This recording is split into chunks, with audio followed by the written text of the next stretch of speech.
Muy buenas noches a todos. Estamos en este momento dando inicio a nuestro día de oración número 550. Es una gran bendición de parte de nuestro Señor y de nuestro gran Dios que nos permite reunirnos en torno a su presencia en este maravilloso grupo. Queremos dar un tiempo para que las personas que no han visto el anuncio lo puedan ver y puedan ingresar.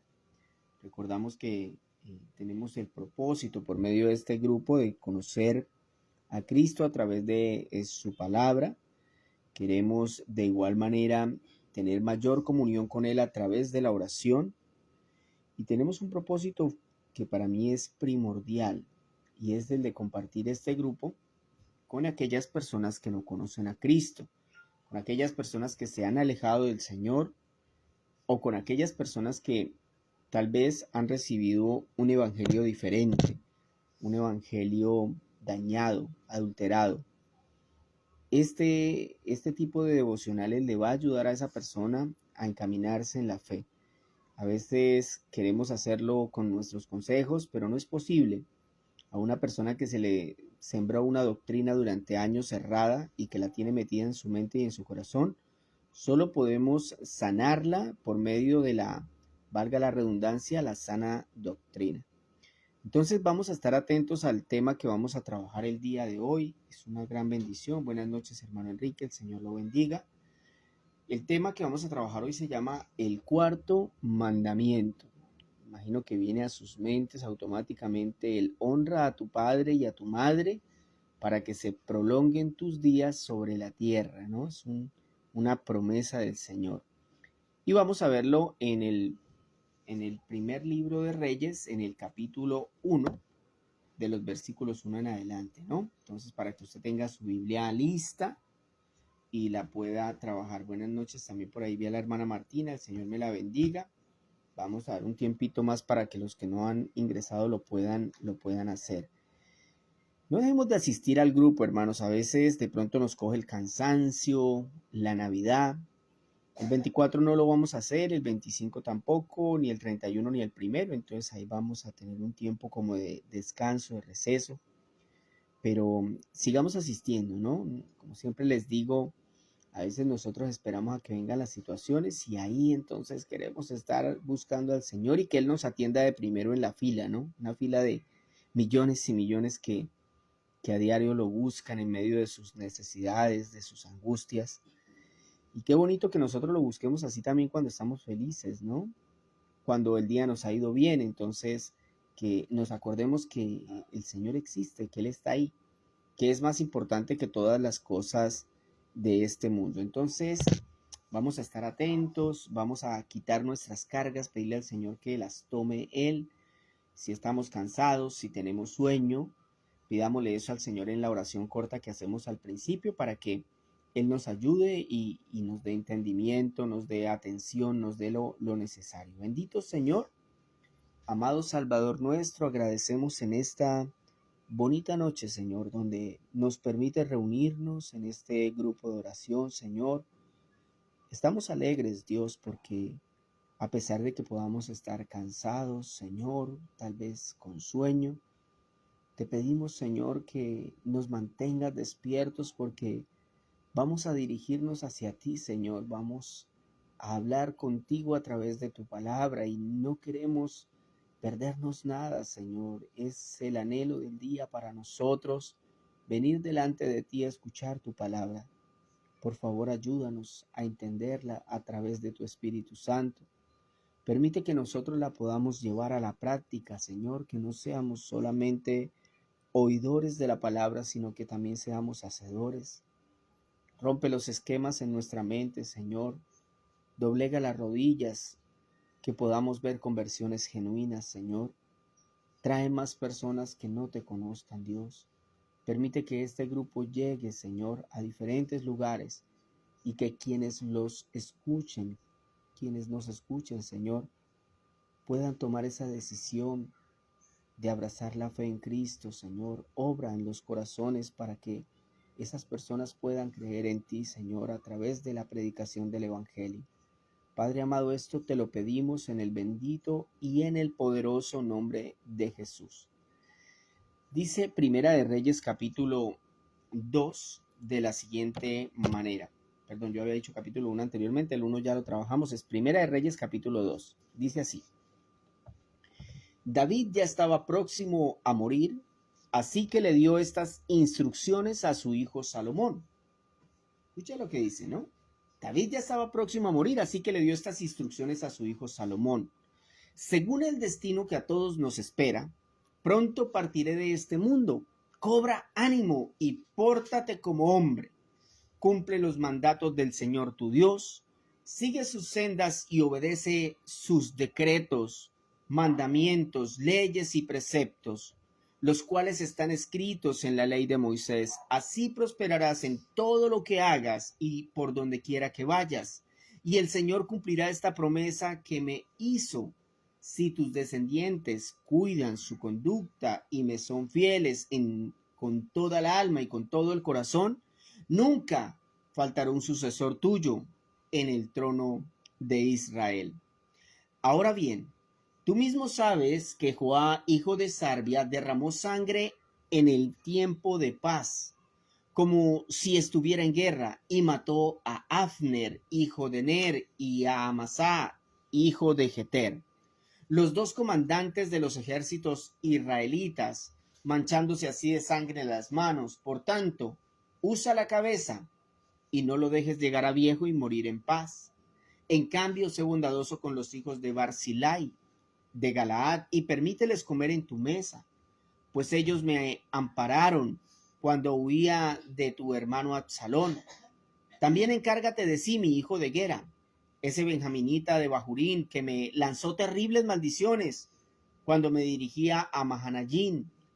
Es cierto que cuando fue al Jordán a recibirme, le juré por el Señor que no lo condenaría a muerte. Sin embargo, no tienes ya por qué perdonarle la vida. Tú eres inteligente y sabrás qué hacer con él. Aunque ya está viejo, hazlo sufrir una muerte sangrienta. Gracia de principio a fin necesitamos todos nosotros, hasta David también. Versículo 10. David murió y fue sepultado en la ciudad que lleva su nombre. Había reinado 7 años en Hebrón y 33 en Jerusalén. Así que en total reinó en Israel 40 años. Lo sucedió en el trono su hijo Salomón, y así se consolidó firmemente su reino. Versículo 13. Adonías, hijo de Hagid, fue a ver a Betsabé, madre de Salomón, y Betsabé le preguntó: ¿vienes en son de paz? Sí, le respondió él. Tengo algo que comunicarte. Habla, contestó ella. Como usted sabe, dijo Adonías, el reino me pertenecía y todos los israelitas esperaban que yo llegara a ser el rey. Pero ahora el reino ha pasado a mi hermano, que lo ha recibido por voluntad del Señor. Pues bien, tengo una petición que hacerle y espero que me la conceda. Continúa, dijo ella. Por favor, pídale usted al rey Salomón que me dé como esposa a Abisag la sunamita. A usted no se lo negará. Muy bien, contestó Betsabé. Le hablaré al rey en tu favor. Betsabé fue a ver al rey Salomón para interceder en favor de Adonías. El rey se puso de pie para recibirla y se inclinó ante ella. Luego se sentó en su trono y mandó que le pusieran otro trono a su madre, y ella se sentó a la derecha del rey. Interesante. Quiero pedirte un pequeño favor, dijo ella.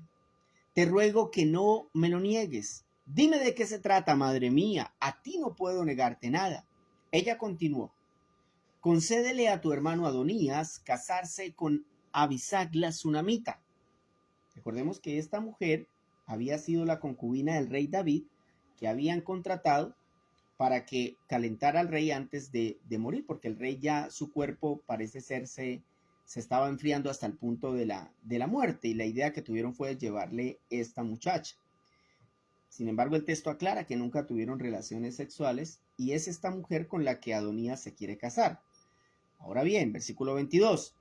¿Pero cómo puedes pedirme semejante cosa?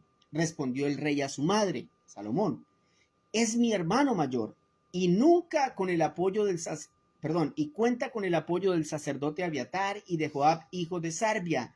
Realmente me estás pidiendo que le ceda el trono, porque si se casaba con esta mujer que había sido concubina del rey David, entonces podría acceder directamente al trono. Era una verdad lo que le estaba diciendo Salomón. Dicho esto, el rey Salomón juró por el Señor: que Dios me castigue sin piedad si no hago que Adonías pague con su vida por esa petición. El Señor me ha establecido firmemente en el trono de mi padre y conforme a su promesa me ha dado una dinastía. Por tanto, tan cierto como que él vive, juro que hoy mismo Adonías morirá. Enseguida el rey Salomón le dijo a Benaías, hijo de Joiada, la orden de matar a Adonías. El sacerdote Abiatar y el rey mismo le ordenó: regresa a tus tierras en Anatot, mereces la muerte. Aquí en este caso está hablando a Abiatar. Pero por el momento no voy a quitarte la vida, pues compartiste con David mi padre todas sus penurias, y en su presencia llevaste el arca del Señor omnipotente. Fue así como al destituir Salomón a Abiatar del sacerdocio del Señor, se cumplió la palabra del Señor que se había pronunciado en Silo contra la familia de Elí. Aquí otro paréntesis. Recordemos que Elí era un sumo sacerdote al cual se le decretó un juicio porque sus dos hijos tenían relaciones sexuales dentro del templo. Estos dos hombres y el juicio contra su papá Elí continuaba después de tantísimos años. Aquí estaba siendo reflejado. Versículo 28. Joab había conspirado con Adonías, aunque no con Absalón. Así que al oír que Adonías había muerto, fue a refugiarse en el santuario del Señor, agarrándose de los cuernos del altar. Cuando le dijeron a Salomón que Joab había subido al santuario y que estaba junto al altar, el rey le ordenó a Benaías, hijo de Joiada, que fuera a matarlo. Benaías fue al santuario del Señor y le dijo a Joab: el rey te ordena que salgas. No, respondió Joab, de aquí solo salgo muerto. Benaías fue y le contó al rey lo que había dicho Joab. Pues dale gusto, ordenó el rey, mátalo y entiérralo. De ese modo me absolverás a mí y a mi familia de la sangre inocente que derramó Joab. El Señor hará recaer sobre su cabeza la sangre que derramó, porque a espaldas de mi padre atacó a Joab, a Abner, hijo de Ner, que era comandante del ejército de Israel, y a Amasá, hijo de Jeter, que era comandante del ejército de Judá. El caso de Joab es muy particular. Yo no sé por qué no había muerto antes. La verdad, David le tuvo mucha paciencia. Así mató a filo de espada a dos hombres que eran mejores y más astutos que él, refiriéndose a Joab. Que la culpa de, déjenme bajar un poquito. Ok. Que la culpa de esas muertes recaiga para siempre sobre la cabeza de Joab y de sus descendientes.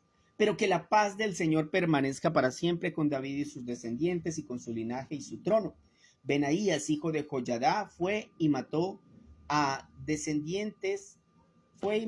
Joab e hizo que lo sepultaran en su hacienda de la estepa. Entonces el rey puso a Benaías, hijo de Joiada, sobre el ejército en lugar de Joab, y el sacerdote Sadoc lo puso en lugar de Abiatar. Luego mandó llamar a Simi y le dijo: constrúyete una casa en Jerusalén y quédate allí. No salgas a ninguna parte, porque el día que salgas y cruces el arroyo de Cedrón, podrás darte por muerto, y la culpa será tuya. De acuerdo, le respondió Simi al rey. Recordemos que este Simi era el que había insultado al rey David, y que el rey David lo había perdonado, pero le había dicho ahora a Salomón: haz lo que quieras con él. Entonces Salomón, con sabiduría, lo que hace es decirle: te voy a castigar dejándote en cierto pueblo, no puedes salir de ahí, el día que salgas te voy a matar. Eso es lo que está pasando. Yo estoy para servir a su majestad y acataré sus órdenes, dijo Simi. Permaneció en Jerusalén por un buen tiempo, pero 3 años más tarde, 2 de sus esclavos escaparon de Gat, donde reinaba Aquis, hijo de Maca. Cuando le avisaron a Simi que sus esclavos estaban en Gat, aparejó su asno y se fue a buscarlos y traerlos de vuelta. Al oír Salomón que Simi se había ido de Jerusalén a Gad y había regresado, lo mandó llamar y le dijo: yo te hice jurar por el Señor y te advertí: el día que salgas a cualquier lugar podrás darte por muerto. Y tú dijiste que estabas de acuerdo y que obedecerías.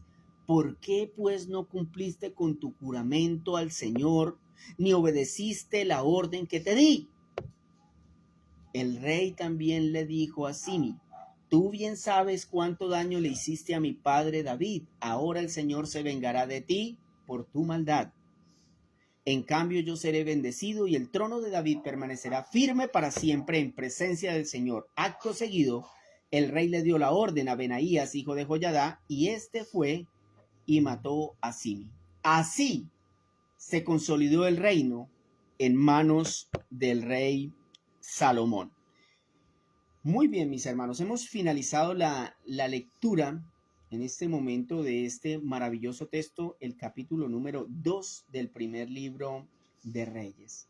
Hay un gran predicador llamado Jorge Atienza que me enseñó algo. Él decía: de vez en cuando, mire la frase que se encuentra en el primer versículo de un capítulo y la frase final. Hagamos el ejercicio en este capítulo. David ya estaba a punto de morir, así que le dio estas instrucciones a su hijo Salomón. Entonces, la frase que quiero que resaltemos es: le dio unas instrucciones a su hijo Salomón. A través de todo el texto, su hijo obedeció esas instrucciones. ¿Y cómo finaliza el texto en el final capítulo o en el capítulo final? Así se consolidó el reino en manos de Salomón. ¿Cómo se consolidó? Con obediencia. Es decir, él obedeció todas las instrucciones que le dio David y entonces, como consecuencia, se consolidó el reino en manos de Salomón. Este capítulo empieza con David dando instrucciones a su hijo y finaliza con Salomón obedeciendo y consolidando el reino. Acá también encontramos la muerte del rey David, el inicio del reinado de Salomón y un nuevo intento de su hermano Adonías para quitarle el reino. Es un capítulo donde David se reivindica como padre, pues vemos que le da una serie de órdenes difíciles de entender y de aplicar, pero cuando uno lee todo el capítulo, entonces se da cuenta que lo que David está haciendo es anticipando la traición que esos servidores que le está ordenando eliminar podrían tener contra Salomón, pues ya lo habían traicionado a él en vida. Por eso el tema de hoy es el cuarto mandamiento: honra a tu padre y a tu madre. ¿Qué tema, no? Veremos entonces por qué escuchar y obedecer a nuestros padres. Es un buen tema. ¿Por qué escuchar y obedecer a nuestros padres? Primero, debemos escucharlos y obedecerlos por su sensatez. Dice el versículo 2 y 4, pongan mucha atención: según el destino que a todos nos espera, pronto partiré de este mundo.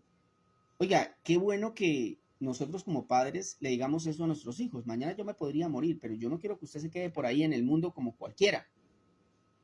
Según el destino que a todos nos espera, pronto partiré de este mundo.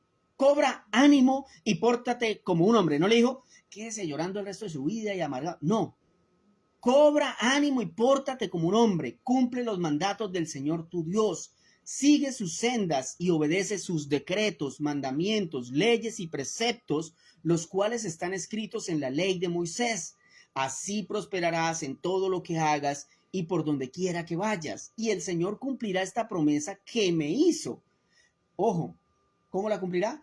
Solo si tus descendientes cuidan su conducta y me son fieles con toda el alma y con todo el corazón. Nunca faltará un sucesor tuyo en el trono de Israel. Entonces acá lo que hace el escritor bíblico no solamente es poner el cuarto mandamiento, sino que también pone el primero. Porque le dice, solo si tu pueblo me es fiel con toda el alma y con todo el corazón. Entonces debemos obedecer a nuestros padres por su sensatez. ¿Qué sensatez acá la que vemos en el rey David antes de morir, verdad? David está a punto de morirse y está preocupado porque su hijo se porte conforme a la voluntad del Señor. Hoy en día existen hombres y mujeres ya de edad avanzada, a punto de morir, que están más preocupados porque no conocen la costa que por la salvación de sus hijos. Esto es importante para que cuando aconsejemos a nuestros hijos, ellos vean en nosotros la experiencia, la madurez, la sensatez, no la insensatez. Porque uno ve padres tan alejados de Dios que le dicen a sus hijas, ay, eso mándese cortar los ovarios, póngase un preservativo. La persona que aconseja eso a sus hijos le está diciendo váyase al infierno. ¿No me cree? Claro, es que cuando usted le dice eso a un hijo suyo, usted le está diciendo vaya fornique, tenga relaciones fuera del matrimonio, no se case, no tenga hijos, tener hijos es malo. Eso es lo que usted le está transmitiendo a su hijo cuando le dice eso. Todas esas órdenes van en contra de la voluntad de Dios.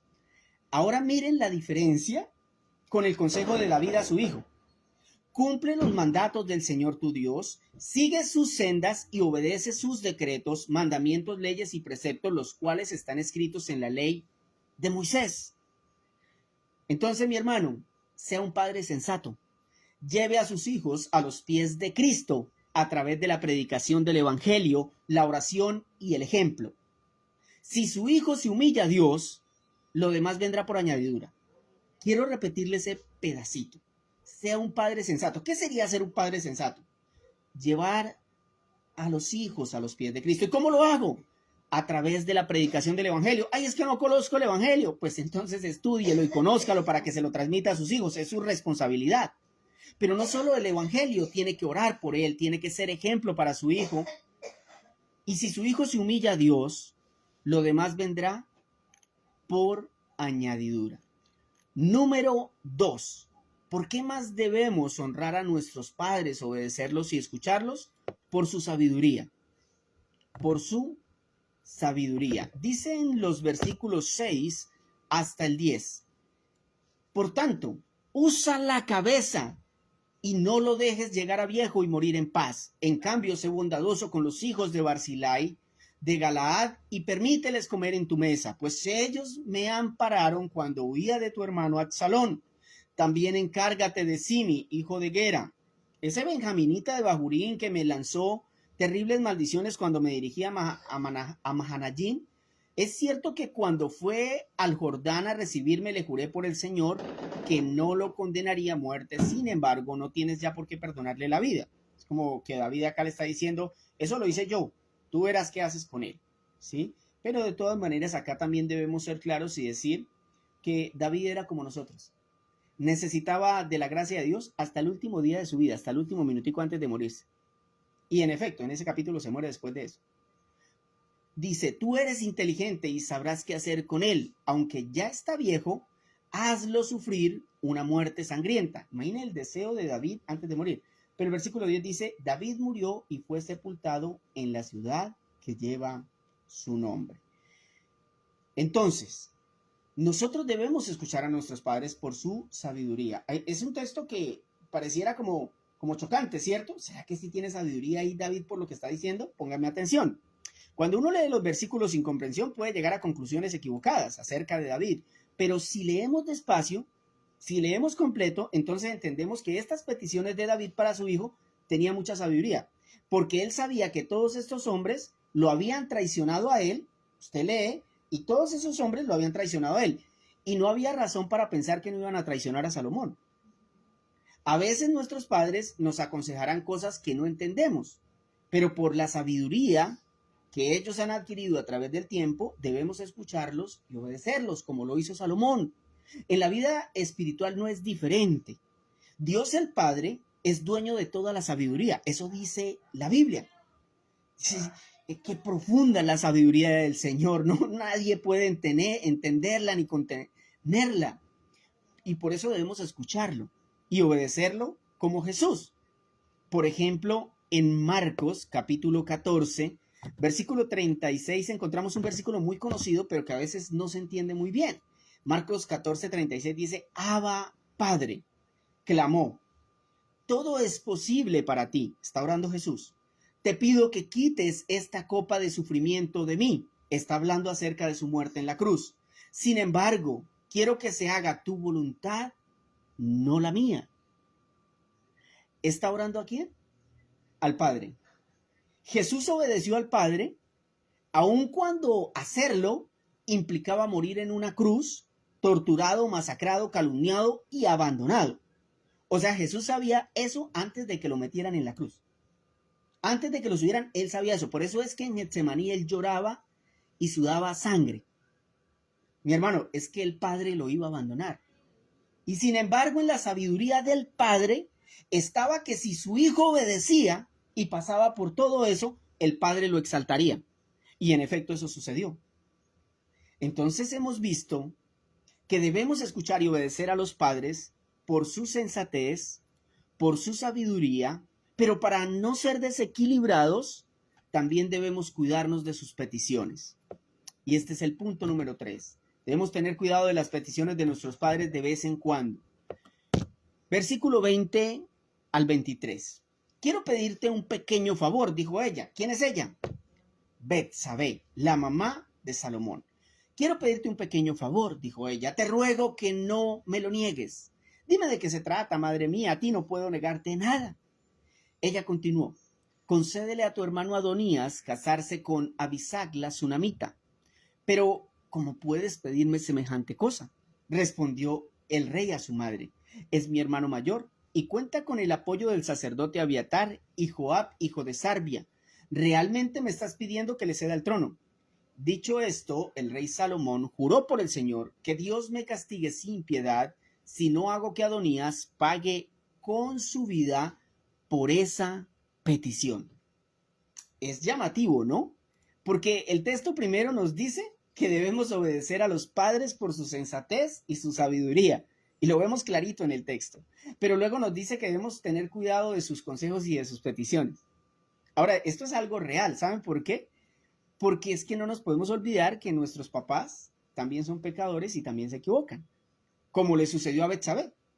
Betsabé fue engañada por Adonías, que le hizo creer que era bueno que él se casara con la sunamita, cuando en realidad Adonías quería manipularla porque Salomón no le negaba nada a su madre, y Adonías lo que quería era quedarse con el reino.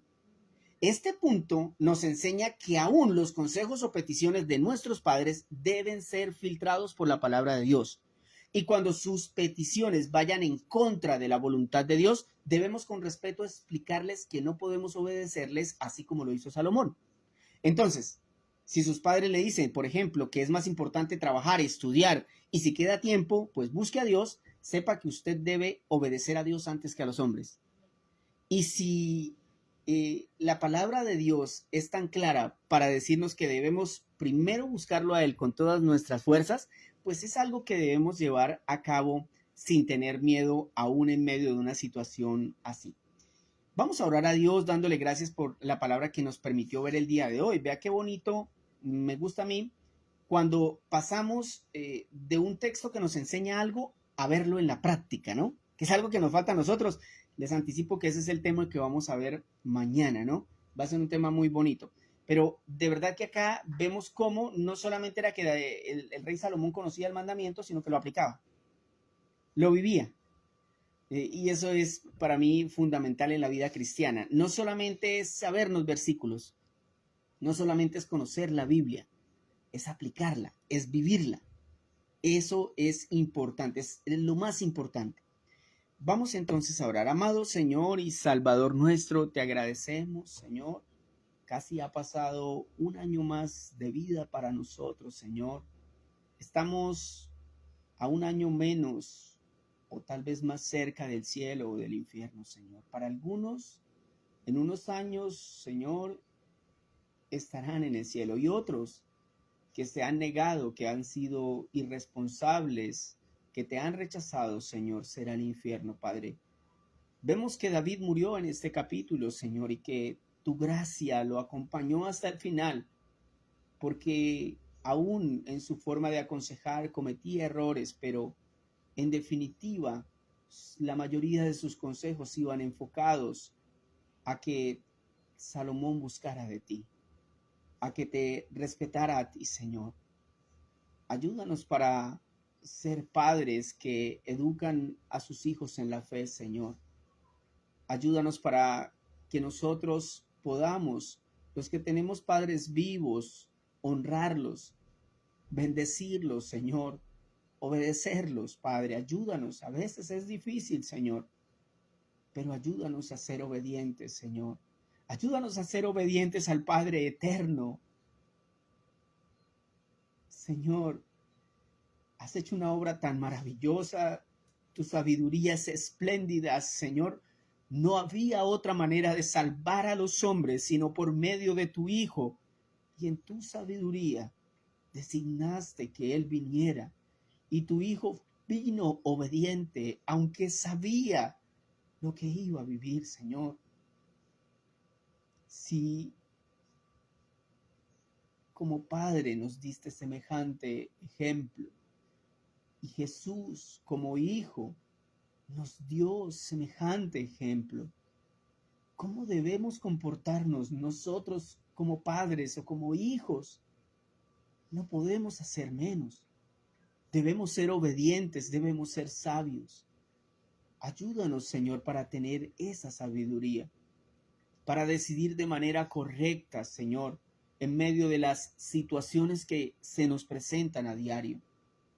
Ayúdanos a tener discernimiento para que cuando nuestros padres se equivoquen, nosotros podamos detectar la equivocación y con respeto manifestarlo. Ayúdanos, Señor, para que nosotros podamos ser tus hijos, Señor, que te honramos.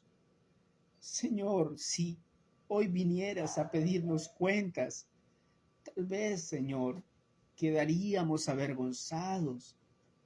Te pedimos perdón, Señor, por haber obedecido tan poco tu palabra. Tal vez la conocemos, tal vez la hemos leído, Señor, pero hemos desobedecido muchas de tus órdenes, Señor. Merecemos un castigo terrible y sin embargo, como a David, nos das misericordia. Gracias, Señor. Solo te pedimos que nos llenes de tu espíritu para que podamos agradarte a través de nuestras obras, Señor, a través de nuestro comportamiento. Ya sabemos que ninguna obra humana puede salvarnos, pues solo la obra de Cristo puede dar salvación. Pero sí sabemos que nuestras obras reflejan que realmente te hemos conocido a ti. Señor, queremos que en cada actividad de nuestras vidas laborales, sociales, de educación o de iglesia, Señor, seamos cristianos genuinos y verdaderos, buenos hijos, buenos padres. Ayúdanos, Señor, para reflejar esta palabra en nuestra vida, Señor.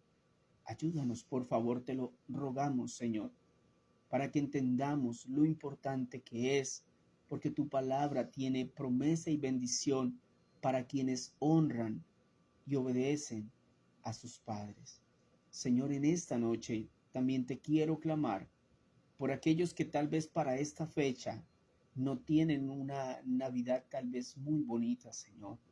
Tal vez para algunos este es un tiempo de escasez, Señor, y aquellos que tienen todo, Señor, les es muy fácil pasar este tiempo, pero aquellos que abren su nevera y no tienen nada, necesitan de ti como Padre. Por favor, Señor, tú que eres el dueño de todas las cosas, Señor, tú que hacías descender maná del cielo, Padre, tú que multiplicaste los peces y los panes, Señor, no es que nosotros estemos acá, Señor, pidiéndote dinero, mi Dios, pero sí te pedimos por aquellos que tienen escasez, que tal vez no tienen comida. Señor, te rogamos, porque sabemos que hay muchos lugares del planeta donde las personas comen una sola vez al día, Señor, o tal vez ninguna. Hay lugares donde los cristianos son sometidos a trabajos forzosos por un vaso de agua panela con tostados, Señor. Eso es una realidad que tú conoces. No permitas que nosotros nos quejemos de lo que tú nos das a diario, Señor. Que seamos agradecidos, que bendigamos tu nombre, Señor. Gracias, Padre. Gracias por el trabajo. Gracias por la comida que pusiste en nuestra mesa. Gracias por esta fecha donde tal vez no coincida con el nacimiento de tu Hijo, pero Señor, queremos recordar que hace casi 2000 años tu Hijo vino al mundo, Señor, para darnos salvación. El Hijo eterno de Dios descendió como una célula, Señor, como un feto, como un cigoto, como un niño, como un joven, como un adulto. Murió en una cruz. El Hijo de Dios que nos dio salvación, que obedeció al Padre, que sufrió. Señor, gracias. Dios, ayúdanos, por favor, que a través de tu poder los corazones sean transformados, seamos agradecidos, Señor. Muchas gracias, mi Dios, en el nombre poderoso de Jesús. Amén y amén. Mis hermanos, muchísimas gracias por haber estado con nosotros en esta noche. Si el Señor así lo permite, estaríamos nuevamente mañana, más o menos sobre las 8 de la noche, sobre la misma hora. Dios los bendiga y que estén muy bien.